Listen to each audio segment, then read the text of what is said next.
What's up, everyone? Welcome to the 166th edition of the Sports Reality.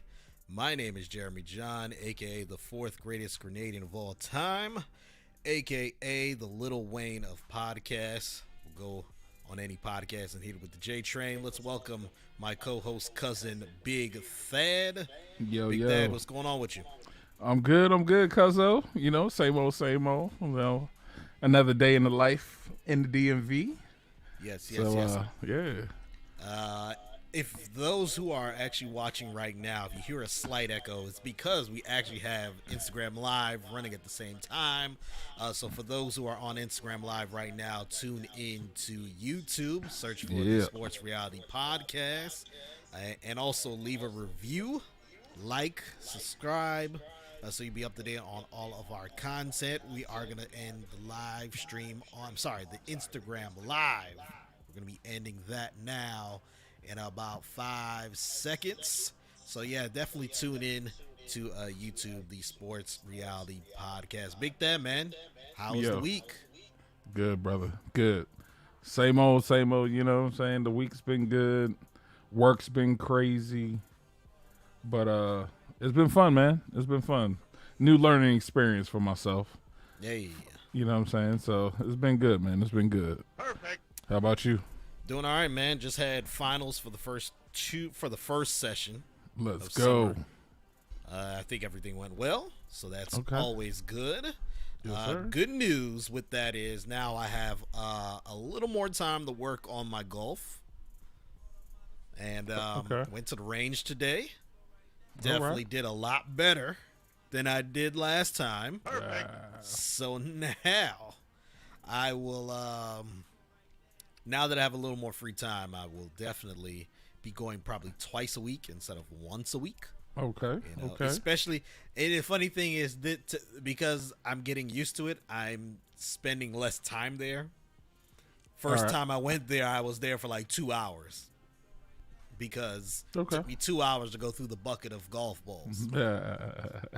In about 45 minutes, I had gone through the first bucket of golf balls. And then got like another one because I was like, nah, I'm gonna continue going. I'm done pretty quickly. So yeah, man, getting more consistent. I'm hitting the ball a little more consistent than last time. So I know the more practice that I put into it, it will definitely work. I already spoke to my man Harold. You know, we already trying to schedule some tea times. So yeah, man. Okay. Yes, sir. Yep. I haven't. You know me. I haven't gotten into it like the way I should. You would expect the way my father plays golf and other members of our family plays golf. You would think I would get involved, and it hasn't happened yet. But then again, my father said he was going to send me a set of clubs that he has, you know what I'm saying? And I haven't got it yet. It's an evil world we live in. So Pops, if you are watching this right now, which I'm not sure if you are, but you're probably not. But if you are hearing this, Pops, where's my clubs, man? Where's my clubs, man? I don't know if I'm gonna use them, but I mean, I'm still waiting on them. Oh man. We got a lot to get into for this week's show. I meant to put myself so. That's what I'm saying. I'm like, wow, I got up there on the screen real quick. I was like, oh man. We're gonna talk about the NBA Finals. We're gonna get into Team USA basketball, the ups and downs of Team USA men's basketball. Stephen A. Smith in the news, an ESPN personality again in the news for something they should not want to be part of. Right. Richard Sherman. Going to give an update on Richard Sherman and on the situation that he had in Washington, unrest in Cuba. We're also going to get into the least and most stressful cities in America. We'll get into that. Okay. And then we'll wrap up our show for the Reddit topic of the week. BigThad came up with showed me an article about a very funny story about an NBA legend. Yeah. So... And then I went on Reddit and found literally some more thread that had more of them. Wow. So, yeah, man, we're going to end the show on that note with our Reddit topic of the week. Just want to remind you all to subscribe to the podcast where podcasts are available, and that includes Anchor, Apple, iHeartRadio, Spotify, Stitcher, TuneIn. Also, if you're watching us right now, you're obviously watching on YouTube, Facebook, or Twitch. Like, subscribe, leave a review, pass the word to other people who enjoy podcasts, other people who enjoy sports podcasts, and other people who enjoy pop culture podcasts, so we could grow and definitely reach more people. If you are watching right now, let us know in the comment section who you are and where you're watching from, and feel free to engage in the conversation. Ask us questions, leave comments. We will highlight the comments and questions, and we will communicate with you all. This is not even if you got some topics, you know what I'm saying? Yeah, throw it in there too. Why not? You know what I'm saying? Perfect. Yeah, this is not just a one-way street, two-way. There's gonna be an interpersonal communication here, between your media, us, and you, so definitely feel free to participate. You see me using big words, right, BigThad? I see you. Yeah, I mean, you know what I'm saying? When we're in school, you know what I'm saying? The words just come out sometimes, you know what I'm saying? So, I feel you.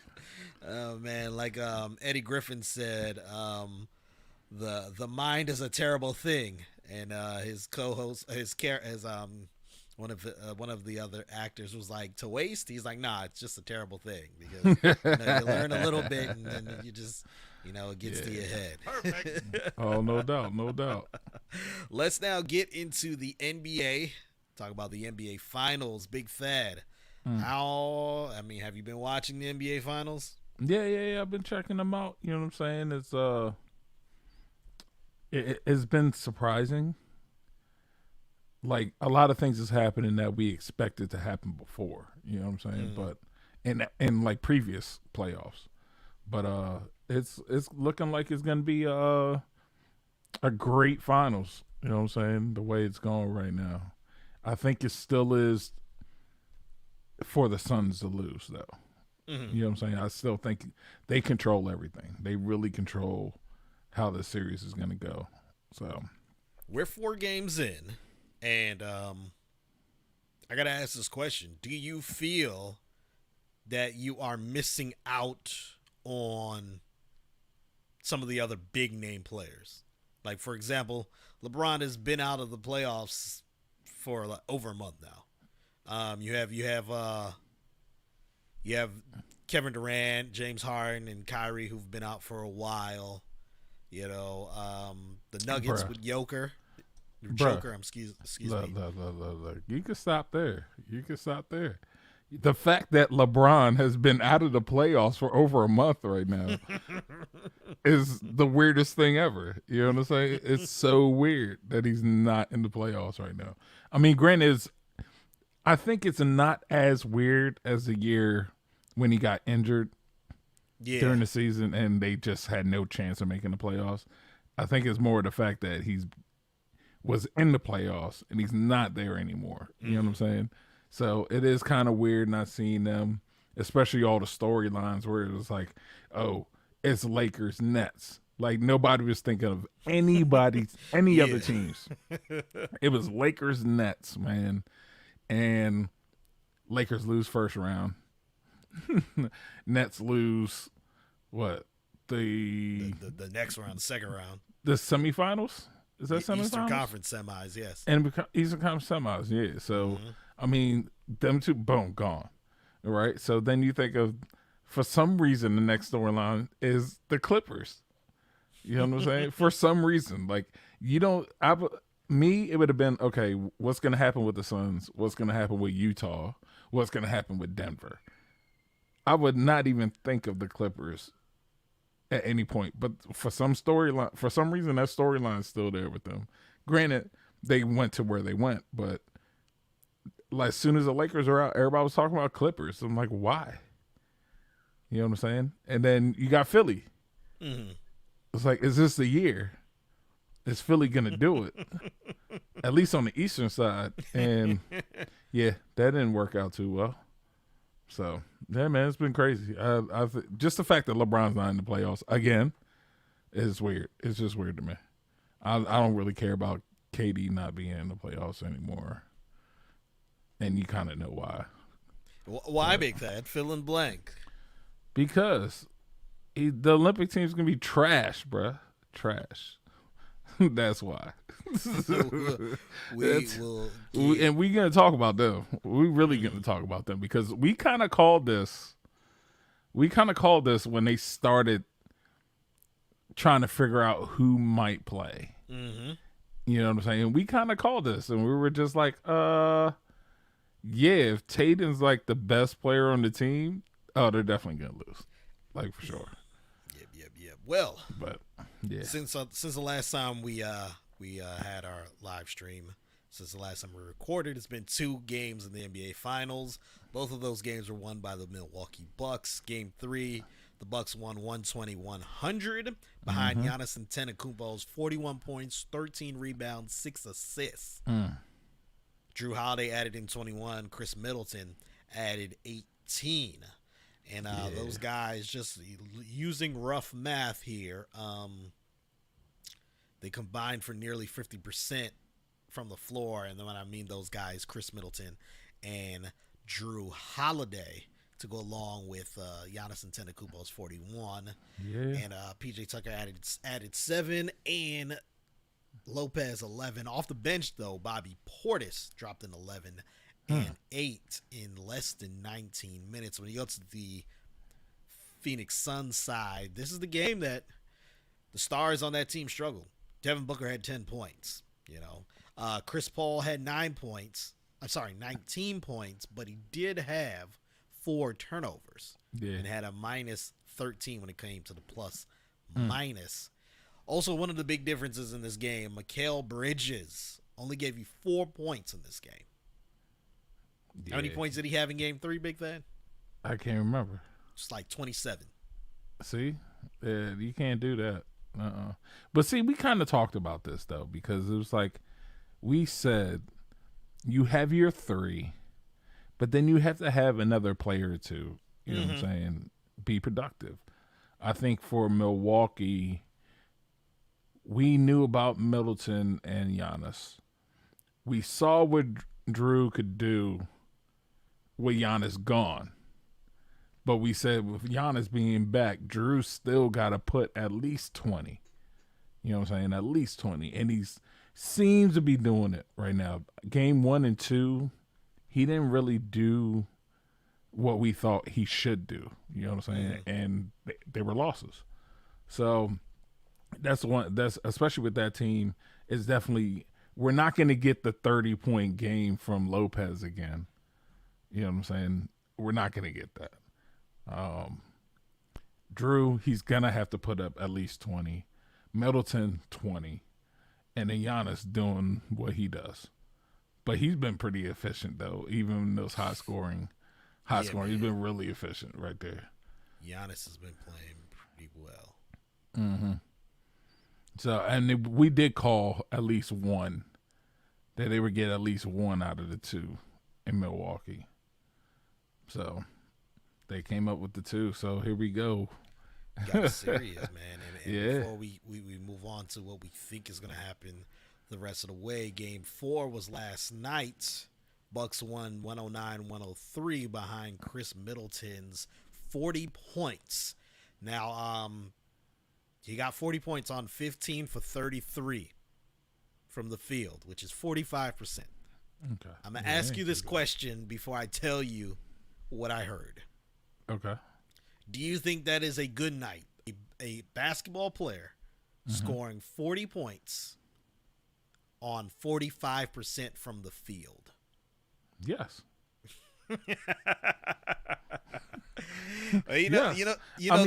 We've seen players score 60-something points and shoot 30%. That's terrible. 30% is terrible.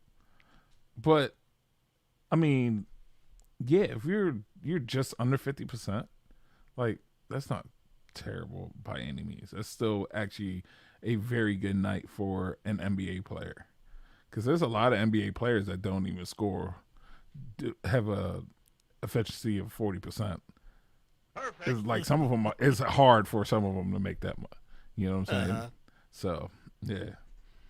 Nah, that's yeah. I don't know where you heard that from, but they just acting up. You know. It's not that. Not what you think it is. Not what you think it is. It's not that room where I heard one man say liked it. You know what I'm saying? That wasn't it, was it? Okay. Clubhouse is a fun. And it's fun. Like just weird place. Like it's weird. Like Twitter's not weird. Clubhouse is like weird and fun at the same time. Yeah, I think you know what? I think what it is. If Twitter was more interactive, as in vocalize. And they just introduced the Spaces now. Yeah, like a few months ago, right, but. Right. It just isn't the same, and with Spaces, I believe there was one big difference with Spaces. I believe it has something to do with like how, like if I think they can only be one moderator. Oh, gotcha. And Clubhouse, you can have unlimited moderators. So if like one steps out, you got other people facilitating the room and stuff like that. But I get notifications all the time from like about people that I follow are in rooms talking. Like I see our cousin Renee. I get notifications about her like nonstop during the day. I'm just like, wait, what's going on here? But then like every room I've gone into, it's been a notification saying that Jeremy is talking, so I click it real quick and you're not talking. Like every single time I get that notification that you're talking, I'm like, boom, let me click on it real quick, and you're not talking. Well, see, the thing with weird. That is when it says you're talking, it's just that you're on the stage. Oh, that's what it not is. That you physically are talking at that given moment. And, see, depending on the size of the room, sometimes you're just like, well, I ain't about to. I'm just here for conversation. I'm just here for laughs. And I'm saying I've heard some real intellectual stuff. For sure. The joint with, I like the joint with LeBron's mom when she was on that joint, that Lakers room. That was pretty dope. Yep. But then you got the one like the other day. It was just hilarious. Like it was just hilarious. Oh man, there was and side note, there was actually it's basketball related, so I'll bring it up a little bit later in this segment. The Phoenix Suns, though, back to Game 4. Booker had 42 points, had 30. I think it was 38 in the second half, right? Was it like 20 in the third quarter? Yeah. Yeah, which was the second most by any NBA player in the NBA Finals to have after three quarters. Those the other two players are Allen Iverson. I think he had 38 after 3 quarters in Game 1 of the 2001 NBA Finals against the Lakers, and then 2019, I believe it was with Steph Curry. If it wasn't 19, it was 18 that it occurred. Devin Booker played well, but Chris Paul did not. 10 points, 7 assists, 4 rebounds, but he had 5 turnovers. Yeah, I think the Suns total had like 17 turnovers or something like that. Yes, they had a lot. And I mean, they only lost what, by 6? By 6 points, and I mean those 6 points, it was close. Like it was even a minute left in the game. It was a 1-possession game. With all them turnovers, that's wild though, because all those turnovers and they only lost by 6. That's crazy. Yeah. Now the play of the game. Do you know what I'm talking about? You talking about the 6th foul for Booker that was never called? Is that what you talking about? That ended up being the play. That ended up being the de facto play of the game. That was the motivation. Let's get with that. What's up with the referees, man? What's up with the referees? You know what? That's what I don't understand. It's like, it was obviously a foul. It was obvious foul. You don't call it. Like, are you being told by the NBA that Booker is like on LeBron level right now, or LeBron Jordan, Kobe level right now? Is that what you're saying? That where you're just not going to give him the 6th foul? Did the NBA basically tell him like, yo, he can't foul out? Like he can't foul out. No, you know what I'm saying? Because that was what, 3rd quarter when that 6th foul should have happened. 4th quarter. Well. Like beginning of 4th quarter? It wasn't. Yeah, and then he had the big one where it was the one against Drew Holiday. Yeah. Where that one was that was with like 4 minutes left in the game. And people on social media who were watching the game, they're kind of like, yo, that should have been Booker's 7th foul. Yeah. That's what people were saying. Should have been his 7th foul. That's crazy. Oh, man. But the play of the game that I am referring to is the one with Giannis Antetokounmpo. Oh. With that block on DeAndre Ayton's alley-oop attempt. Like, how impressive is that block, BigThad? That was ridiculous. It actually kind of looked like that's what he was trying to do when he hyperextended his knee. That was exactly what he was trying to do. That looked exactly it. Yeah. And you know what? I'm glad you brought that up because I never actually thought about it that way. Yeah. That he might be really healthy now. Yeah. He might feel really good because that is literally the play that he got injured on. Yeah. I mean, granted, he was coming the opposite direction, but I mean, they looked identical to me, especially with a player going over an alley-oop and him going to block it.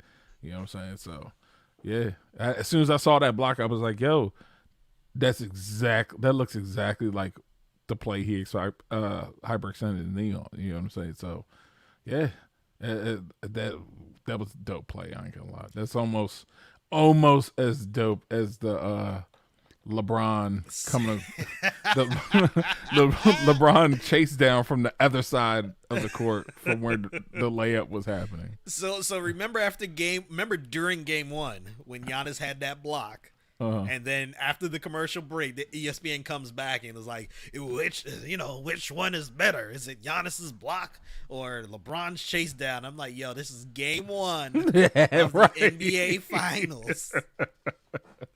LeBron's was in game 7 with less than 2 minutes left in the game. A tie game. Right. But so then after this game, the question comes up again. Which block is better?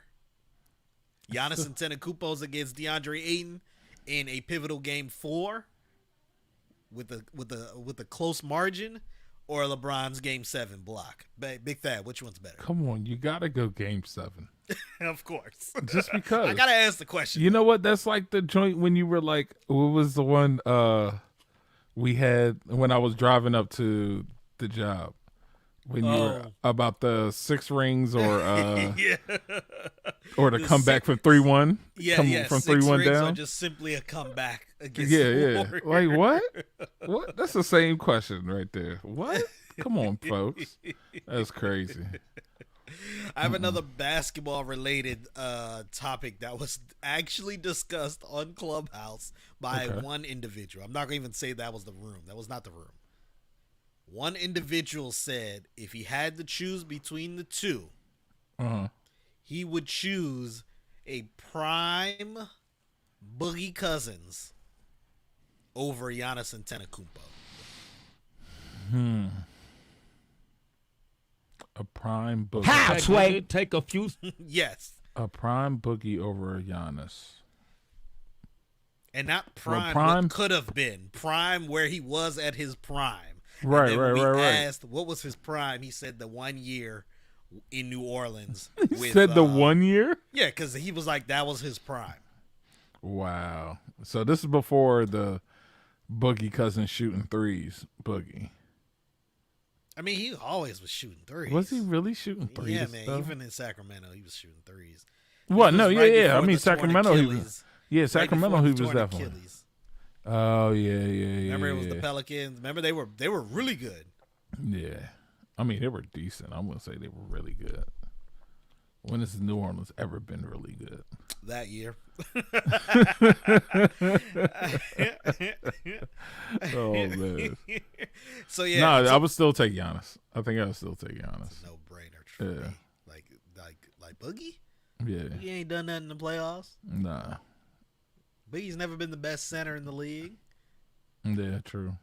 I could sit here and say Giannis has been a 2-time MVP. That's what I could say. Right. But you know what? You don't. Well, I think you're like me. You don't consider Anthony Davis a center. No, I consider him more a power forward, but Right, but he's just a small power forward.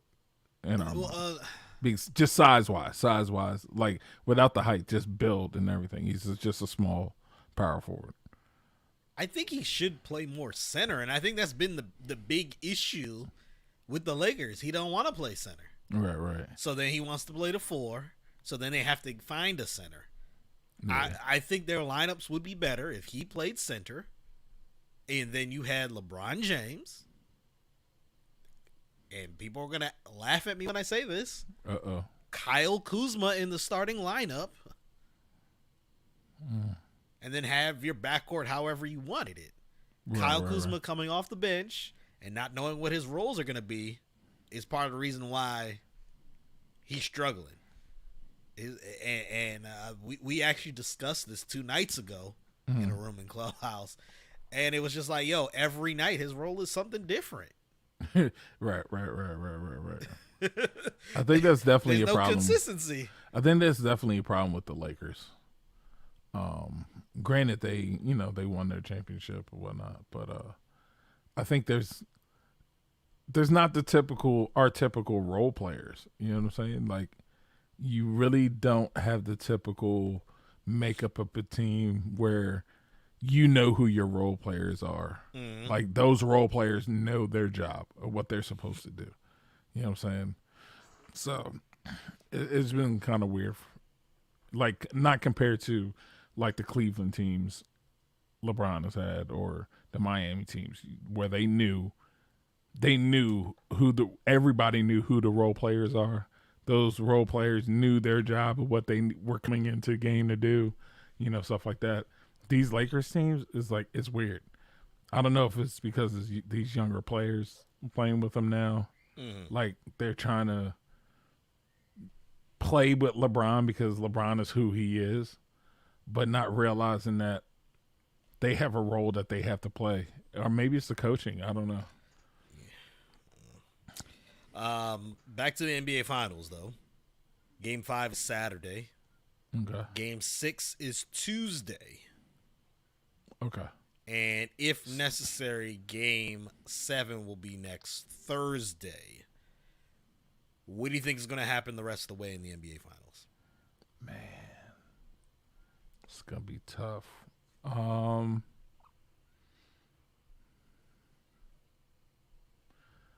going to say Suns. I still want to say Suns in 6, man. I still want to say Suns in 6. I think you're thinking you're going Game 7 still. Yeah, I'm sticking with what I said from the jump. Suns in 7. That's what I think is going to go.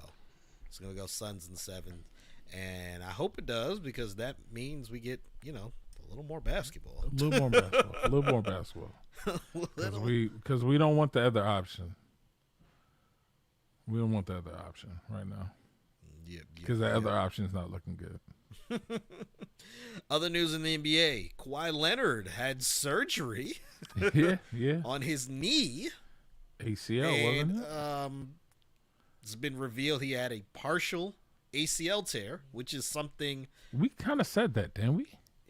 Look, I'm annoyed with NBA experts who try to tell us fans that we know nothing about the sport. Right. When literally millions of people said, yeah, that looks like an ACL tear or a slight ACL tear, and he's out for the year.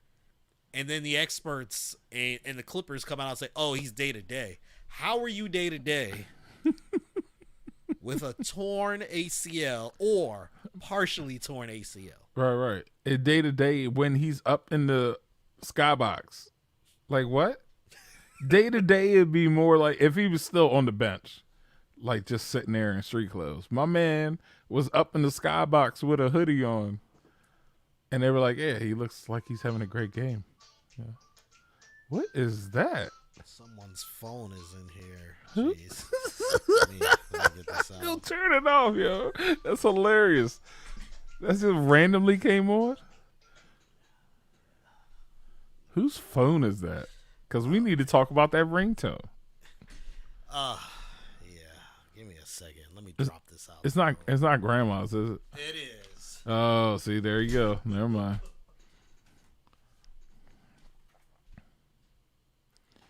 Yeah, folks. You know what I'm saying? Technical difficulties, you know what I'm saying? Random things that happen on the show while we're here. Man, you know what I'm saying? Great television right there. Yeah, you know what I'm saying? Television. But see, now I'm not you know, it's grandma's joint, so I mean, it ain't too bad. It's not as serious. Grandma John is up here. Yeah, the ringtone's cool then. That's cool. That's cool. Now, if it was your brothers, we might have to talk. Like, what is that? Yeah, man. I think this is still gonna go 7, and I think it's going to be the Suns. Now, so who if it's Suns, who's getting Finals MVP for you? So far, I would have to say Chris Paul. Okay. Because the 2 games they've won, he's been the big reason why. Right. I gotcha. And Booker has played well in 2 games, but one of them they lost with him playing well. So, I mean, most valuable, then you got to give it to Chris Paul. Then the narrative, you know, trying to keep Chris Paul, trying to, you know, help him, you know, push his narrative of greatness, which, by the way, I think he is great. I'm not trying to sit here and say he's not, but yeah. We were talking about Kawhi Leonard. That's what we were talking about before. Yeah, up in the stands. Ringtone. You know what day-to-day is? Day-to-day is when you're actually in a uniform and on the bench. That's day-to-day. Have day-to-day, you know what I'm saying, having little training sessions before games and stuff like that, you know what I'm saying, where it's a game time decision, you know. There is a rumor that the Clippers misdiagnosed. Oh, jeez. And I'm kind of like, I think this is a rumor, or this is the worst luck for Kawhi Leonard, that 2 teams misdiagnosed something with him, or it could be Kawhi's way of trying to make himself look better and push that story out. That another team misdiagnosed him. So yeah, man, with him being a free agent or a possible free agent, because he's going to opt out. Yeah. You know, opt out, especially since you have a player's option to get more money faster. Right. I mean, you're going to do it. So, with that being said, do you think he's staying with the Clippers, BigThad? I think so. Or going to the Lakers. No, I mean, hey, I think he stays in LA because, you know, he's from there.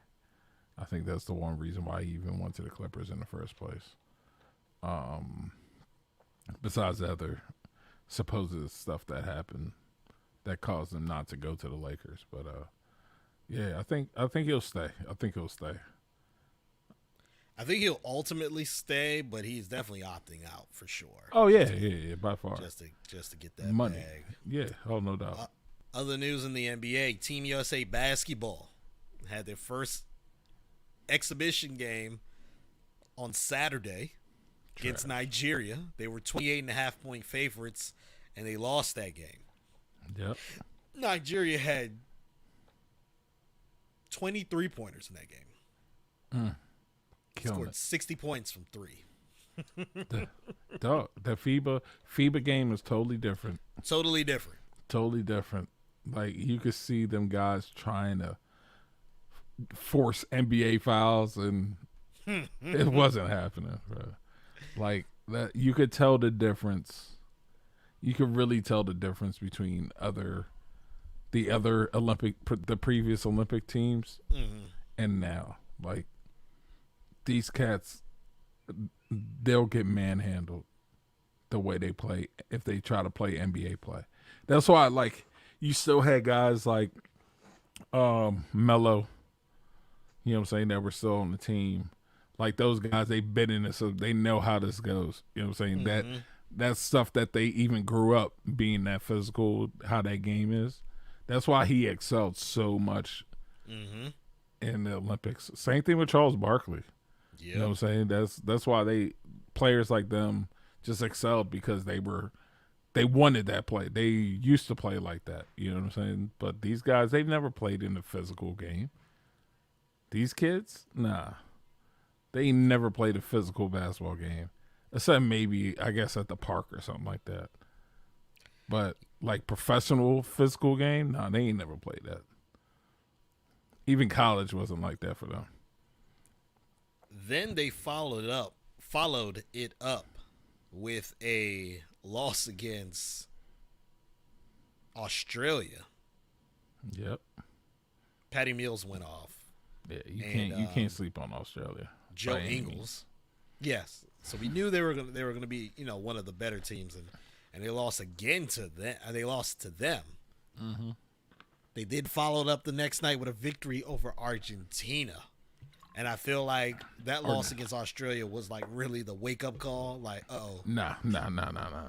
Argentina's not as good as they used to be.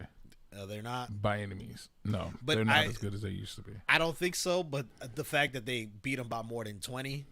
When they were struggling literally the night before was like the wake-up call.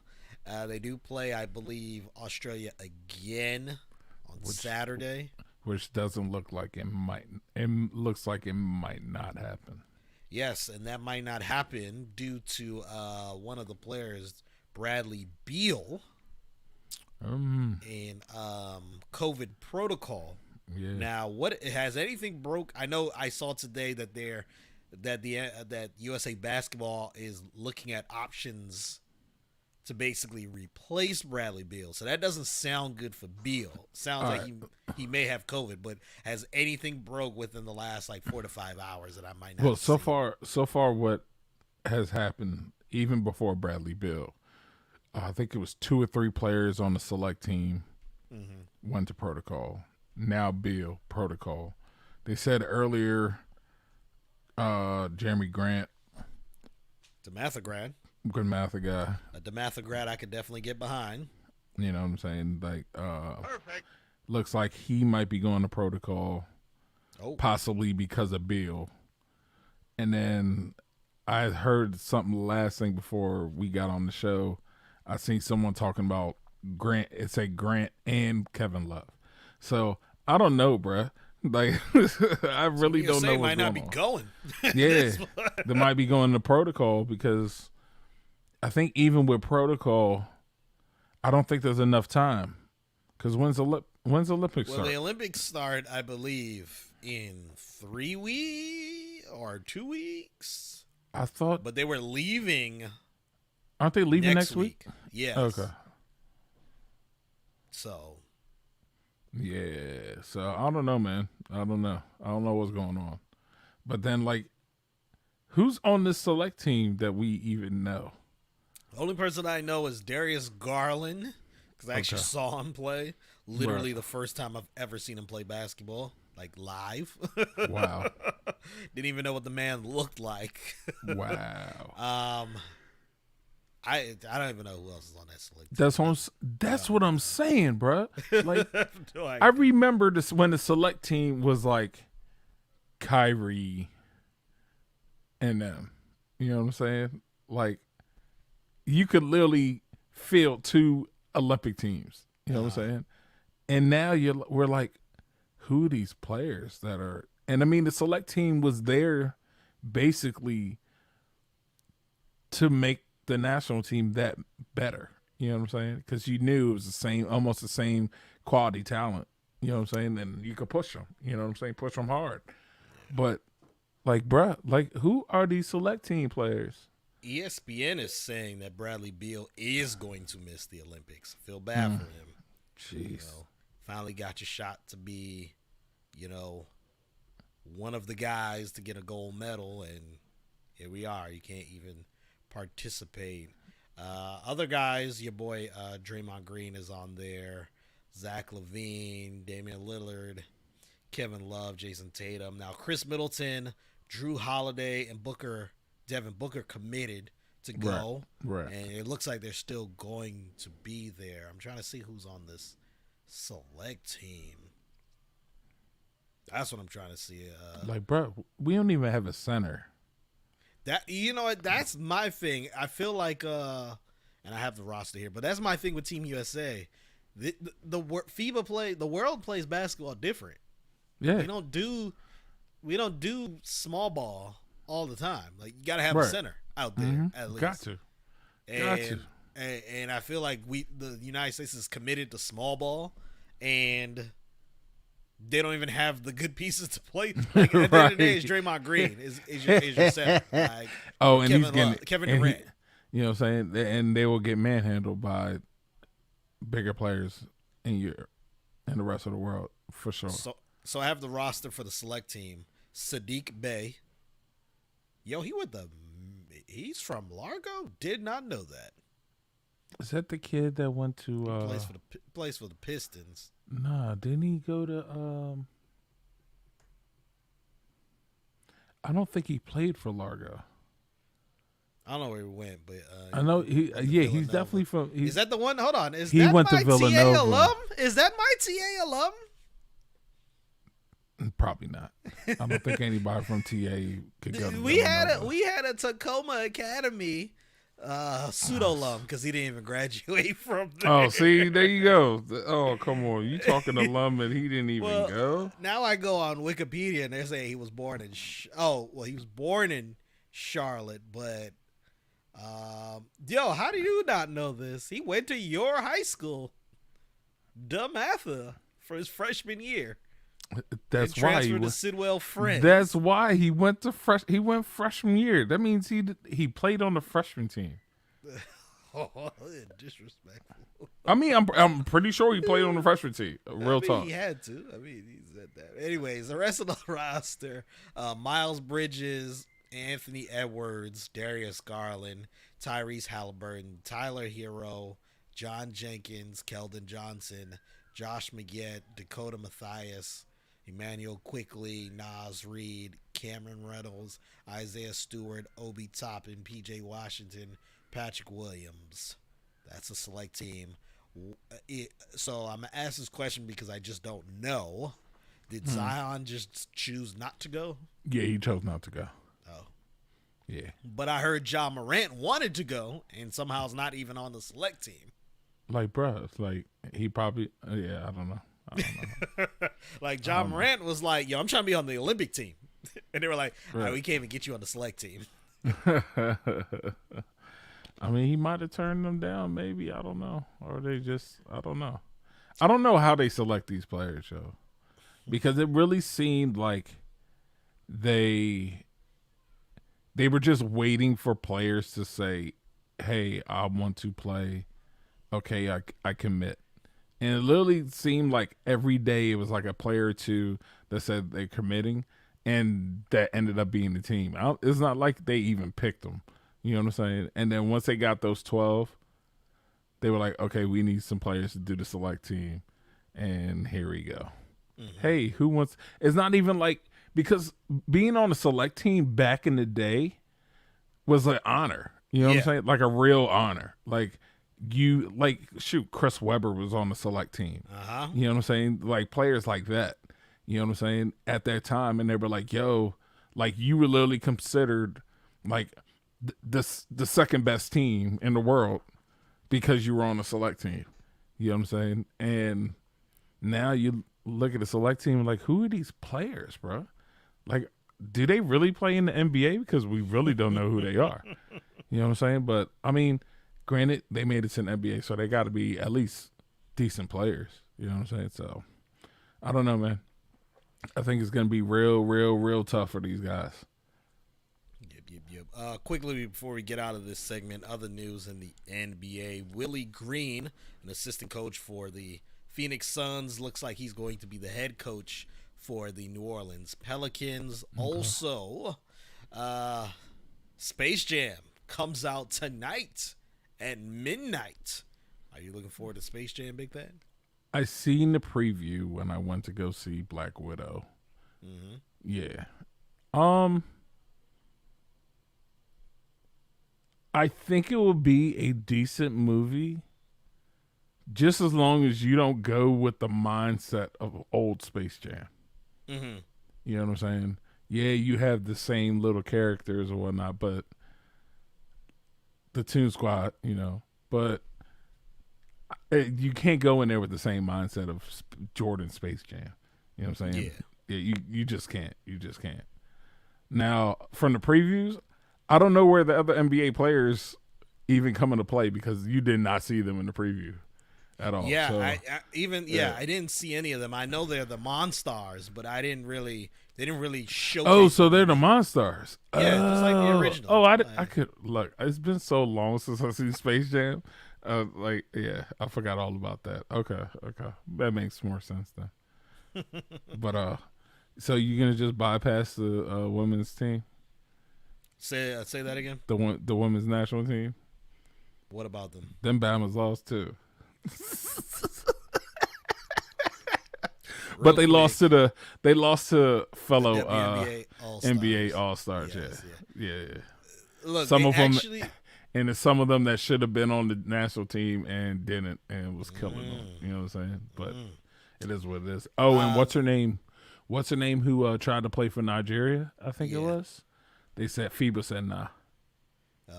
Not Yeka Onwumike. Yeah. I'll say this about the WNBA.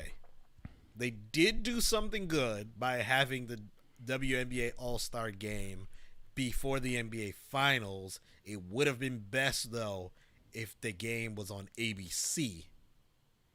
Yeah, true. Instead of ESPN. Yeah. And but how they see that? They see that as the same network. That's what it is. But it's literally people get discouraged for literally changing the channel. That's I gotta change the channel. I'm about to just change the channel to something else. That's not what they told me to change the channel to. Right. But they did do something good when it came to pushing the game. Actually having it, you could have had a great package. Oh, definitely. It's just definitely. They're both on. We're having WNBA All-Star game at 7, and then at 9:00 the NBA Finals seamless transition. You can have the pregame show on ESPN. Because think about it. Yes, what is as an NBA fan? What do you want as an NBA exec? What do you want more ratings for? The pregame show or the actual game? Of course, the actual game. Thank you. So you could put the pregame show on ESPN. Yeah. And if people want to watch the pregame show, go to ESPN, and when it's time for the game, go to ABC. You could have had the WNBA All-Star game on ABC, and then right after. And what shows are you really messing up on ABC? Jeopardy, Wheel of Fortune. They come on 7. Like, come on. Yeah. Whatever. They could have. They skip. They do that to skip. They do that with the other shows. Like I be missing NCIS or whatnot because of sports games. You know what I'm saying? And Christmas pageants and all types of stuff. Like, yo, I want to see my show, but no, I gotta wait because of all these like Thanksgiving parade and all the types of other stuff. Like, yo, bruh, like, can I watch my show without y'all messing it up for me? So they could have definitely did that with this time. You know what I'm saying? They need to do a lot more between WNBA and NBA, especially if they're part of it now. You know what I'm saying? That'll wrap it up here for our NBA segment. Let's now get into the NFL. Barkevious Mingo was arrested and charged for sexual assault, according to reports. He is alleged to it's alleged that he attempted to sexually assault a teenage boy in a hotel room. Oh, no. After him and the boy and another teenager spent the day at an amusement park. He was arrested. He was charged. He placed bail. The Atlanta Falcons released him. Barkevious Mingo's attorneys are saying that the story is false. This alleged incident happened 2019, I believe. Yeah, because it was before the pandemic. Like that, 2019. So we have to see how all of this plays out. Richard Sherman was arrested on Wednesday morning for 6 o'clock in the morning. DUI and domestic violence. Now it was burglary, domestic violence. Yes, that's what they called term. it. Now he wasn't arrested for DUI. He was being investigated for DUI. Sure, you're right. Yeah, Thank you for saying investigated for. Because go for it. Around 1 a.m. Wednesday morning, it is alleged that Richard Sherman, and I'm saying alleged every time because I'm learning that with my journal. I learned that with my man. Just say it happened. We know we. We're not it wasn't alleged that it wasn't alleged that he got arrested. No. It wasn't alleged that he. See, the thing is, this is the thing. I hate it when they do this sometimes because it's not alleged that he got arrested. That happened. It's alleged that he had these occurred. Right, that's what I'm saying. But they're always like it's alleged to get for being arrested for this and this and this. Like, no, that's not the part that's alleged. It's the thing that the action that he did that they're not sure because the investigation still he hasn't been charged, whatever at that point in time. So Richard Sherman is alleged to crash into a construction barrier and then leave the scene. And then he is alleged to breaking into his in-laws' home where his in-laws, wife, and children were around 2 a.m. in the morning. Police were called. Police struggled with him to detain him. Even had to get the K9 unit to get him. They then brought him to the hospital and then brought him to the King County Jail, where he had to wait until this morning to see a judge because in Washington you have 24-hour judges. What do you say? I said they don't got 24-hour judges. Come on, bro. I'm kind of. What you think was gonna happen? Would y'all thought he was, especially if they're saying that he has this DUI thing too, or whatever, alleged being drunk? Yeah, they're definitely not letting you on your own recognizance. You know what I'm saying? And especially, your wife is not going to be allowed to come pick you up right away, or whoever she is. Because I'm still trying to figure that one out because it's his wife. Did you see what today's story was? Well, which one? From the chief. From the chief. So go ahead. The chief of that department had a little, I guess, press conference today or whatever. He says that Sherman did not enter the residence. Okay. Said he's under investigation for the construction barrier thing with Highway Patrol. And that he didn't cause any harm or whatever, but that Sherman and his ex-wife, so this is his ex-in-laws. I was assuming they were ex or estranged. Ex-in-laws. I was assuming based on how things were going that was the case. But he said that in her statement, she's saying that, this is my husband. We're just trying to get him out and yada, yada, yada. But he didn't cause any harm to anybody. Yes. At all. I'm like, okay, that's cool, whatever. But yeah, I forgot. I had talked to my boy and he kind of, because I was like, yo, what is this burglary domestic violence thing? Like, what? Like, I've never heard that burglary domestic violence as one thing, and he's just like, what? So I had to send him a article, and I forgot exactly what he said, but he kind of simplified it for me, and I was like, oh, okay, that makes more sense. I don't even know what he's like. I don't even know why they even called it that. You know what I'm saying? This is the odd way of saying stuff. Yeah. But yeah. And he's a free agent? Yes, he is. And he's his own agent? Yes. Yeah. It's not looking good for him, bro. Nah. Not looking good. He was released from jail without bail with several conditions. It says King County District Court Judge Moa Masaniai found probable cause that Sherman committed 4 offenses, misdemeanor and gross misdemeanor charges of criminal trespass in the 2nd degree and malicious mischief in the 3rd degree, both carrying domestic violence designations. Jeez. And misdemeanor charges of resisting arrest and driving under the influence.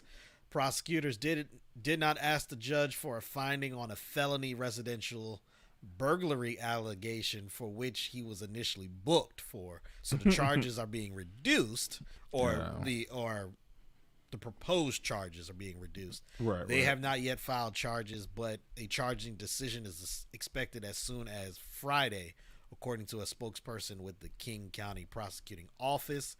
The judge declined to set $10,000 bail as prosecutors requested. The judge called the 33-year-old Sherman, who did not attend the hearing, a quote, this is the judge, called him a pillar of the community, end quote, and noted that it was presumed he would be released because this was his first offense. Wow. He ordered that Sherman not have contact with his father-in-law and that he not use alcohol or non-prescription drugs and that he not possess a weapon. Sherman's next hearing is set for 2 p.m. Pacific time on Friday. He does not have to be present for the hearing and can be represented by his attorney. Look, this might look a little bit better for him. Yeah, it was looking like it. And his wife. I think that's because he went to Stanford. His wife said, quote, "I love and support my husband. I am committed to helping Richard get the support and care that he needs. Richard has always been a loving father and husband, and we are looking forward to seeing him at home with his family." This is the point where I'm going to start speculating now. This is me speculating. Okay, we gave you the facts, and now we're speculating. Get messy. Let's go. There are different options, different scenarios at hand here. I believe that Richard Sherman and his wife are estranged. That's why she was by the in-laws with the kids, allegedly. And Richard Sherman was trying to go there. He was drunk in his emotions. Father-in-law called the police. Bitter. This happened, and his estranged wife is saying, "Hey, I love him, and no one was harmed, and we just trying to get support for him." Makes sense. Option 2.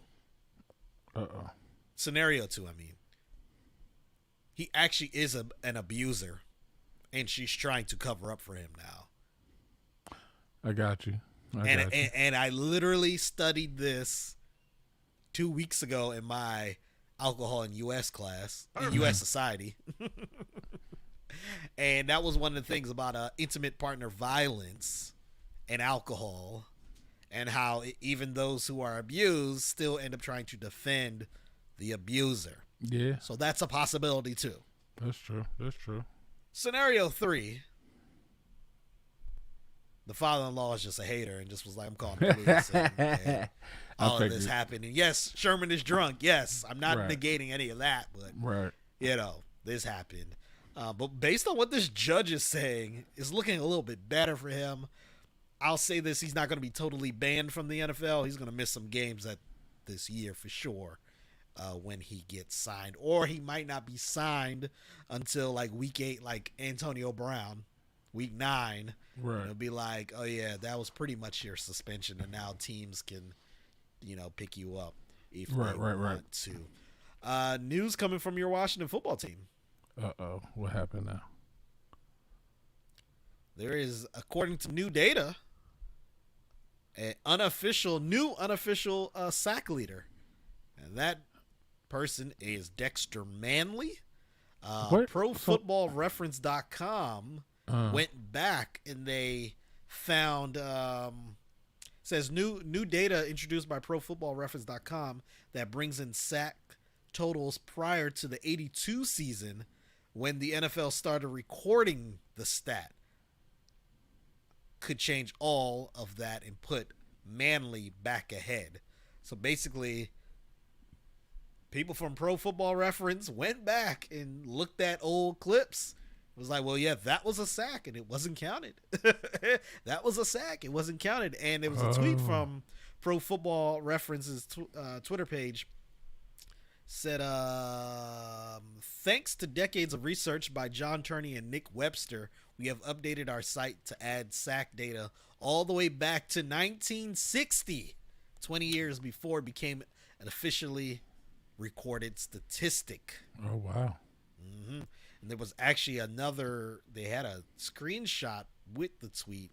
I'm going to see if I could try and bring it up here. It says Turner and Webster, stalwart members of the Pro Football Research Association, have been compiling these numbers for nearly 30 years. To read a bit about their work and methods, we would recommend checking out these articles from several publications. The important thing to know is that these numbers are based upon the review of official play-by-plays, watching game film for photographs and coaches' stats. The work continues to this day as new information is discovered, particularly for numbers from the early 1960s. It's remarkable how thorough the research is, given that many obstacles. 99% of sacks from the 1970 merger to 1981 are accounted for as of now. From 66 to 69, it's close to 95% for both the AFL and NFL. And 1961 to 64, about 80% coverage. About 2/3 of sacks in 1960 are accounted for right now. So, yeah. Okay. You have a new. Who was it, Kerrigan? The new leader. Well, it was compiled these stats as Dexter Manley, but it was Ryan Kerrigan. Which, by the way, I'm kind of like, he was the sack leader for Washington. Like, wow, man, you were so disrespectful, son. Like Kerrigan, his first couple years, he was killing it, dude. It's an evil world we live in. I mean, you know what I'm saying? That just means y'all offensive lines were terrible. That's all. How about this? Look up his sacks again. How about this? Look up his sacks against the Cowboys. Okay. Look that up for me. And then you want me to actually look it up? Yeah, look it up. Look it up. You know, and I don't need it right now. We can talk about it sometime before the show ends. Okay. But I bet you his sack numbers aren't that great compared to, the Giants or the Eagles. So yeah, man. Anyways, that will wrap up here for our NFL segment. Let's now get into Major League Baseball. BigThad, did you watch any of the events for All-Star Week in Major League Baseball? After you sent me a Twitter mention, I actually started look at the television because I completely forgot about the home run derby. How did you forget? And your man Trey Mancini completely forgot about it, bro. Was participating, played pretty well too. Look, I'm a government worker. I'm a government worker now, sir.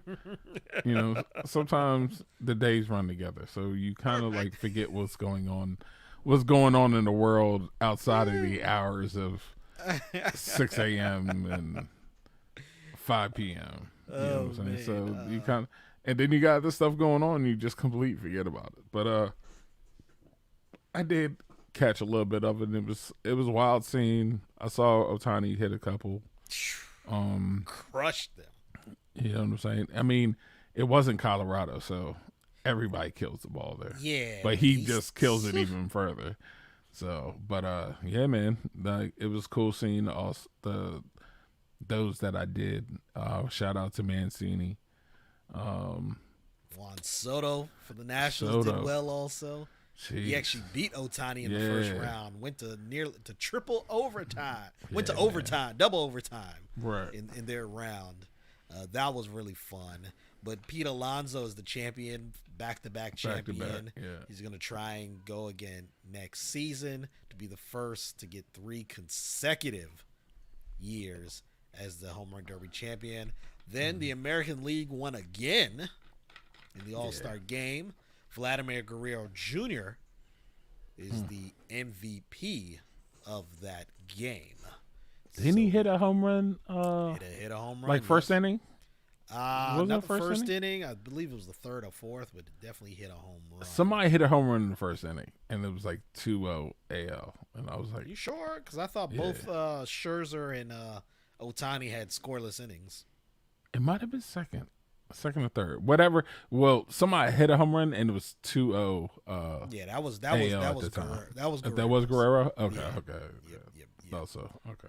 That was definitely Guerrero's home run there. Other news in baseball, an update on Trevor Bauer and his sexual assault allegations. The Major League Baseball has extended his administrative leave to the 27th of July. So, yeah, got extended. Yep. Yeah. Well, when we get more information on that, we will discuss it here. Let's now get to our quick hitters. Okay. BigThad, I know you're excited to talk about this. EuroCup Finals. Yeah. Was it a good game, BigThad? It was a look. I'm not gonna lie. It was a very good game. It was a very good game. You know, England came out, scored 2 minutes into the game. 2 minutes. 2 minutes into the game, but you see them change. They changed. They didn't stay aggressive. Not at all. They changed. You know what I'm saying? And it caught up. It caught up to them.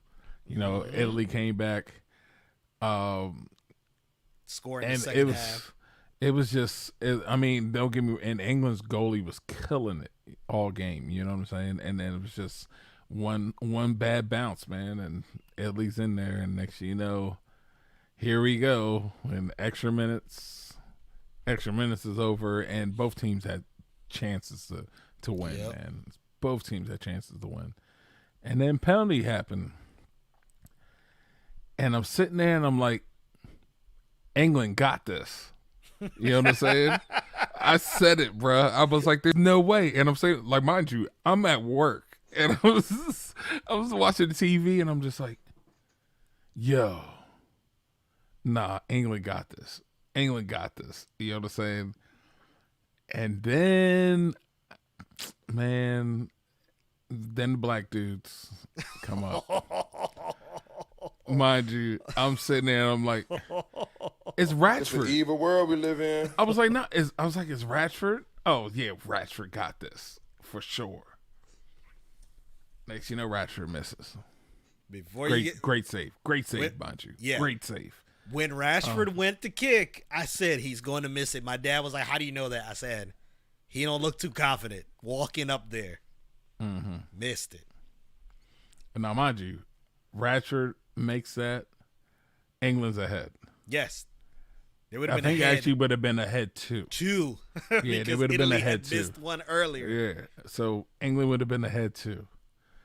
So Italy goes, they shoot. They got that one. And England's next player comes up. Black dude. Goalie save again. No. I'm sorry. It wasn't even a good save on Rashford. Rashford had the goalie beat. Yes. And he just kind of like, it wasn't a good hit. It really, like, he just kind of like flicked it over because he had the wide open goal and it hit off the post. When I hit off the like, post. why? Why are you hitting anything off the post? Like, even the commentators were like, yo, he tried to go too close to the post. Because a lot of penalty kickers will go for the inside of the post just to let it hit the post and go in, because most of the time you hit the post, that goalie's gonna miss it. Yeah. So, and he just kind of flicked it over there, like, and it wasn't a confident kick either. Like, it was almost kind of being disrespectful to the goalie because you had him beat, no problem. And you kind of just flick it over with nonchalantly and it hits the post. You know what I'm saying? But next guy comes for England. Great save by the goalie. There's nothing, and I played goalie as a kid. Like, that was a great save right there. Italy comes back up, ties it. Was it tied? No. They were ahead at this point. And then England's kicker had to kick. Yeah, England had to kick the tie to extend it. Yeah. Goalie save again. Yep. Game over. Now what happened after that match? Everything I knew that was gonna happen. But I want to do hood rat stuff with my friend. You know what I'm saying? England fans, they went off. You know what I'm saying? They went off at those players. I'm sure they went off on the whole team, but there was a lot more hatred to those 3 players who missed. Mm-hmm. Those 3 black players. Now, don't get me wrong. They were justified in being angry at those players. True. But the way they directed that anger in a racist manner was uncalled for. A lot of monkeys, a lot of bananas, a lot of N-words all through Twitter, Facebook, Instagram, TikTok, to the point that those apps had to delete over 100,000 accounts because of the actions of those users. Even had a couple. I think, is it Bashford that has the mural in London? Yeah, Rashford. Sorry. Yeah, Rashford has a mural. They vandalized that. Yep. They pulled the Hulk Hogan. Yeah, they vandalized the hell out of it. You ever seen that meme? Yeah. With Hulk Hogan where he's spray painting the end. So yeah. Oh man. I mean, England. Yeah. So, granted, don't get me wrong. Throughout this Euro Cup, England fans have been a little overboard, a little unruly, and England has had sanctions put on them by UEFA. But yes, some of those fans who attacked these players, a lot of them have been arrested. And they're going to be going after a lot more also, dealing with these social media companies to get these people's, information and stuff like that to basically kind of like the insurrection on the Capitol. Yeah. How they're using social media to do all that and find those folks. It's pretty much the same what they're doing now. Thing with the insurrection here in the United States, I mean, those people just aren't intelligent, Nah, not at all. I'm not shocked that they're, Nah. I'm questioning their intelligence because they do follow a guy named Donald Trump. Don't be rude. So, not shocked. Don't talk at about all. Don't talk about your man Donald like that. My man. You are fake news. Oh man. But yeah, I do blame England losing though on Prince William. Yeah. Didn't I say that? Yeah. I said, he in there? William. They gonna lose. They gonna lose, bro. But yeah, seeing him on there. If it was Harry, I'd be like, all right. They might do it. You know what I'm saying? There's a very good chance they're gonna win. But William, yeah, just how he looks sometimes, I'm just like, nah, ain't gonna happen, bro. Oh man. Other news, and I gotta bring up the rundown for this one. Oh, Stephen A. Smith is in the news for some comments his that he made about Shohei Ohtani. I do have the clip here, and of course, soon as you wanna, show something, they knew you were going to. Then there's an ad on YouTube, right? Of course, about it. But I do have the clip here. This was on First Take, and the question was: is it good for baseball to have Shohei Ohtani as one of the premier, if not premier, face of Major League Baseball. Look at that man's face. And I yo. understand that baseball is an international sport itself in terms of participation. But when you talk about an audience gravitating to the tube or to the ballpark to actually watch you, okay, I don't think it helps that the number one face is a dude that needs an interpreter so you can understand what the hell he's saying in this country. Now, Big Thad. You ain't hear him saying this about Ichiro. You know what I'm saying? Ichiro was one of the best players in Major League Baseball. You know what I'm saying? And even Ichiro, somebody did bring that up, and Ichiro said, "Look, I came here to America and to play in the MLB to be a baseball player, not to learn another language." You know what I'm saying? And which is, I hate Stephen A. Dude. Stephen A. Smith's comments are very xenophobic. Yeah, very typical of Americans, and Black Americans are not immune to that aspect when it comes to xenophobia. Because I hear it a lot. You know, always, oh, you came here, you need to learn this and that, or you need to abide by our social norms that are not even like, that are inconsequential social norms. And you're in America, you need to learn English. What? Not only that, like, it's just false, because when American athletes go overseas to play, what do you think happens? They get interpreters. A lot of them actually learn the language. Mm-hmm. You know what I'm saying? So also, American athletes, their language barrier does not stop them from having commercials. I know someone who played in France, played in France's Premier League, right, and he was doing commercials in French, and at the time didn't know French. Right. Doing commercials, had billboards in both Paris and Marseille also. Mm-hmm. I had another friend who was in and actually Chris, who was on here just a couple months ago in Vietnam. Right. He has ads, has promotions out there, and doing big things, and he's not totally fluent in Vietnamese. Right. So it's not the language barrier that's stopping it. If it is, if what's stopping it is Major League Baseball having a terrible marketing strategy. Their marketing strategy is just as bad as the WNBA. Yeah. It's like they don't market what's really good about the game well. No, not at all. So yeah, that is the problem. Yeah. The NBA embraced the foreign athletes. Oh, by far. And Major League Baseball still hasn't really done it. Mm-mm.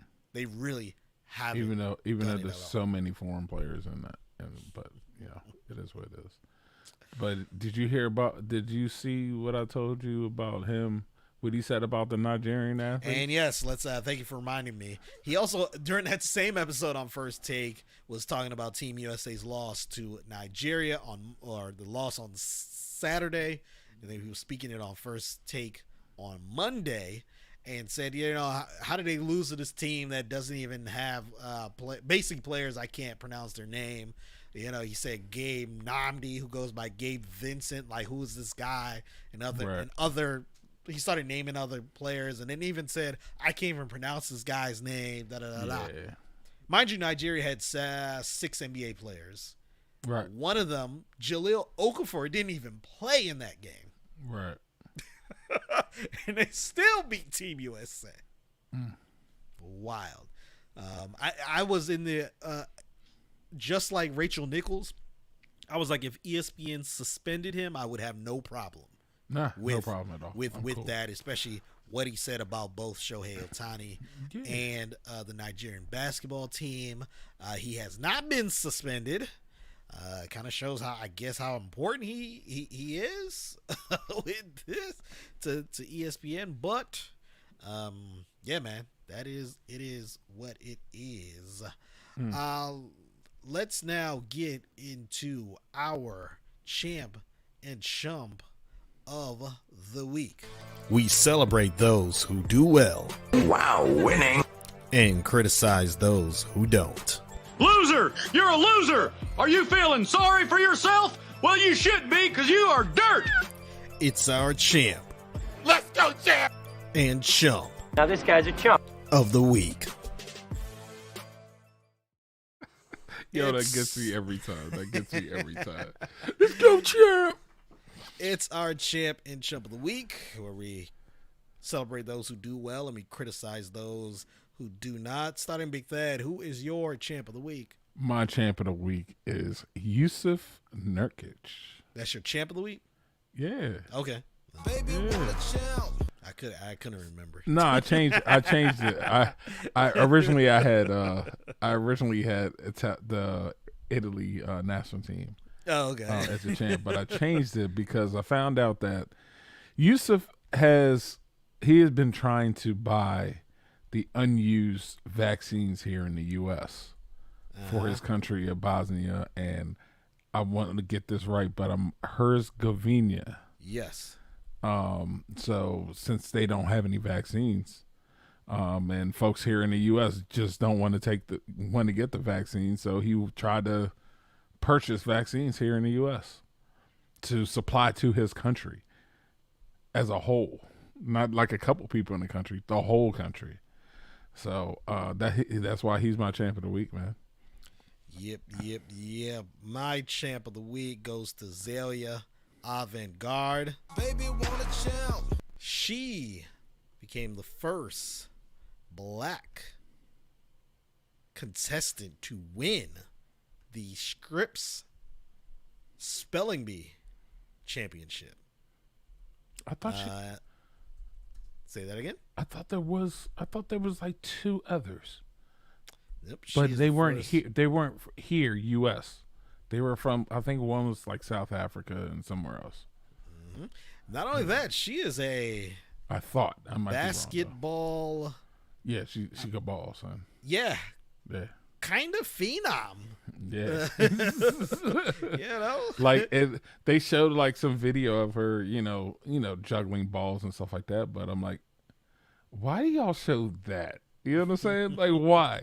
You hear she's a good basketball player, but you show her doing the juggling of like, I think it was like 7 or 8 basketballs. She has a record for juggling.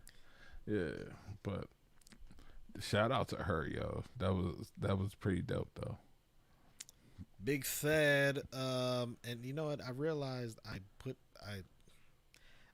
put her down as chump of the week. I just realized as the lower third. Did you? So I apologize for having her there as the lower third. No. On my end says champ. What do you call it? Yeah, you right. What do you call it? I We're can't doing remember what I put. Anyways, yeah, you right. No, I'm saying I think I might have put that as the chump of the week, the lower third. We'll go back and see in the replay later. On the lower third. Yeah. Oh, I didn't even realize you put it up. My bad. Nah. I might have. I can't remember. I gotta see. BigThad, who is your chump of the week? Oh, Potomac's own Dwayne Haskins. Bama of the week. Why do you hate Dwayne Haskins so much? Dog, he went to Bullis, bro. What? Bullis ain't He do went to nothing, y'all? Bullis. He went to Bullis for one. Bullis ain't do nothing, y'all. Hold on. Before you continue, Bullis is like the Clippers to DeMatha. How the Clippers are to the Lakers. Why are you worried about Bullis? Bullis is not the Clippers to us. Who are you? They might be the Clippers to Georgetown Prep. No. I'm saying how you all are so prestigious. Everything that's come out of DeMatha. Nah, like Bullis ain't even nowhere on our level, bro. That's what I'm saying. And that's what the Clippers are to the Lakers. Nah, like. But we just don't like Bullis at all. We just don't. You know what I'm saying? They have their own tennis bubble and all types of stuff like that. Like, huh? But y'all terrible when it comes. Y'all are just terrible. I mean, y'all did a little decent in basketball recently, but whoop-de-doo. So what happened with Dwayne Haskins, though? Yo, so Dwayne Haskins got married in like March. Yeah, didn't know that. Got married Which in is March. great. We didn't know. But I mean, congrats, sir. Congrats.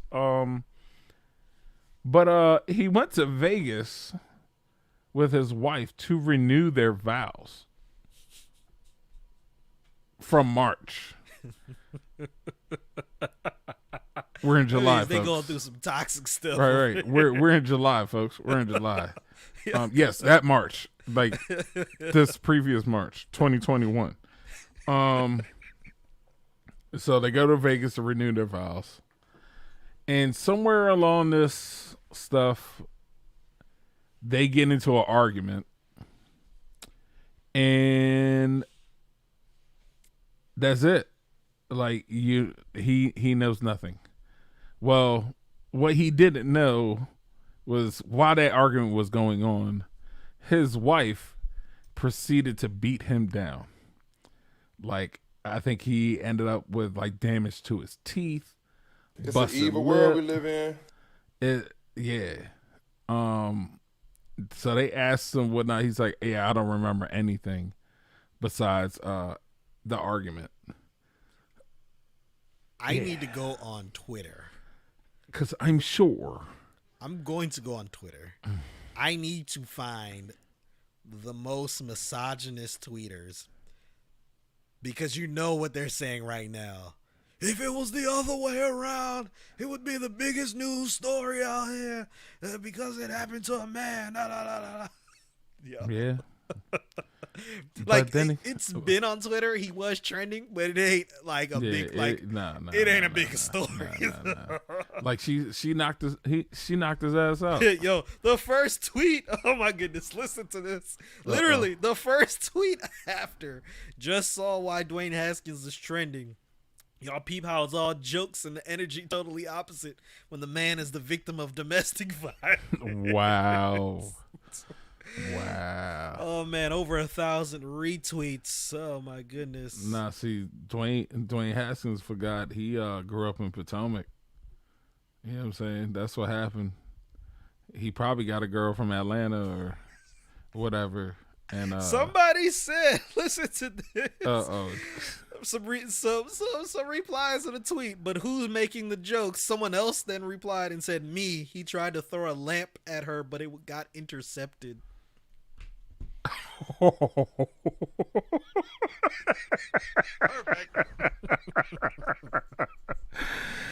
Oh man. See?